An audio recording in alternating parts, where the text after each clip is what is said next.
જય શ્રી કૃષ્ણ મિત્રો. આજે આપણે વટાણા કેવી રીતે ફ્રોઝન કરવા એ હું તમને બતાવીશ. આ જો સરસ વટાણા આપણા 1 મિનિટ માટે મેં બાફી લીધા છે ધોઈને. હવે એને આપણે એક બાઉલમાં કાઢી લઈશું. આ કાઢી લીધા છે બાઉલમાં. હવે સરસ ઠંડા થવા 3 કલાક સુધી, પછી ફ્રોઝન કરીશું. હવે આ વટાણાને આપણે 3-4 કલાક માટે આવી રીતે કોઈ કાપડમાં પાથરી અને ઠંડા થવા દઈશું. એકદમ ઠંડા થઈ જાય 3-4 કલાક ત્યાં સુધી રહેવા દઈશું.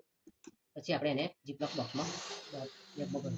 તો જો આપણા વટાણા સરસ ઠંડા થઈ ગયા છે. આપણે એને જીપલોક બેગમાં ભરી અને ફ્રીઝરમાં સ્ટોર કરીશું. જો આ રીતે આપણે બેગ પેક કરી દેવાની અને ફ્રીઝરમાં પછી મૂકી દેવાના. એને તમે 12 માસ વાપરી શકો છો. તમારે પાવભાજી બનાવી હોય, પુલાવ બનાવવો હોય, બિરયાની બનાવી હોય, ત્યારે જ્યારે ઉનાળામાં મોંઘા મળે ત્યારે આ વટાણા આપણને કામ લાગે છે. એટલે આવી રીતે તમે ફ્રોઝન કરજો. Thank you.